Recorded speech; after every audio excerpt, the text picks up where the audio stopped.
Koromo gi machiegni kendo wadhi nyime. Kawuono en odiechieng' mar kedo kod ndawa. Riwruok kama ochung' ne weche mag thieth e piny mangima WHO jiwo chenro mag kedo kod ndawa. Thoth kata thor mar wach mar riwruogno chwalo en ber mar pidho cham ma dhano nyalo chamo kaka oganda kara kawo thuolo mar pidho ndawa.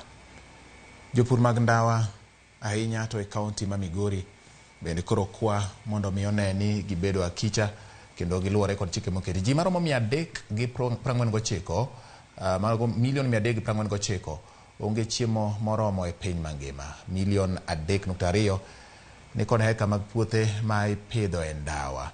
Lope ma ipidho e ndawa omedore kod atamalo 19.8 e pinje mag Afrika ka heka 15,441 opidhe ndawa e piny Kenya. Manyiso ni pith mar ndawa en gima pod medo dhi nyime e pacho ka koda wenge ma okio kode. Ji kata kwano ganda maromo milion 8 wito ngimagi kaluwore kod midhiero motenore kod ndawa. To bende oseyangore kaluwore kod lipot mar WHO ni ndawa en achiel kuom gigo maketho alwora. Ndawa bende thiro chiemo kod chenro mag dongruok. Mano kaluwore kodi bedo ni idhi yalo kata hingo okenge mwinjo bed ni goyo e thiro chenro mag pur mar ndawa. Okwa jopur mondo mi opidh cham kar pidho ndawa. Bende kwan mag jopur maromo 2,000 ma Migori nobolo pur mar ndawa piny kendo chako chenro mar puro cham. Idwaro ni piny owacho mondo kaw okang' mager mar thiro pur kod tiyo kod ndawa e pacho ka.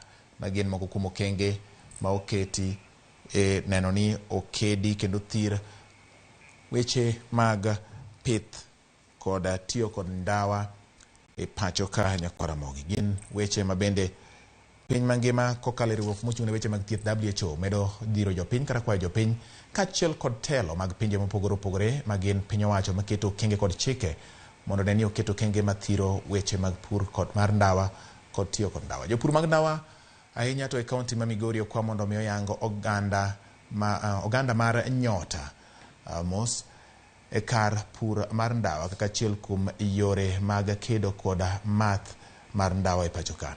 Kaunti ma Migori otelo e pur mar ndawa e pacho ka kendo okaya atamalo 75 mar ndawa duto ma ipidho e pacho ka ma oyangi kod jakom mar duol ma ok mar piny owacho Ketka makedo kod math mar ndawa e pacho ka mondo loso e nyasi mar kedo kod math kod pith mar ndawa e piny mangima e boma ma Nairobi.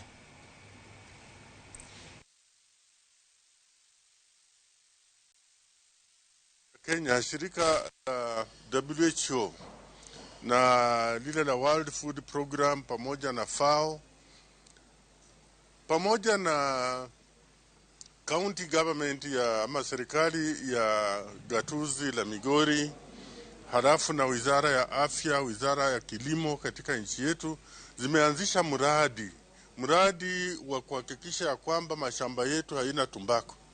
Kwa hivyo wakulima katika kaunti ya Migori wanaondoka sasa katika ule utumwa wa kupanda tumbako na sasa wameanza kupanda mimea badala.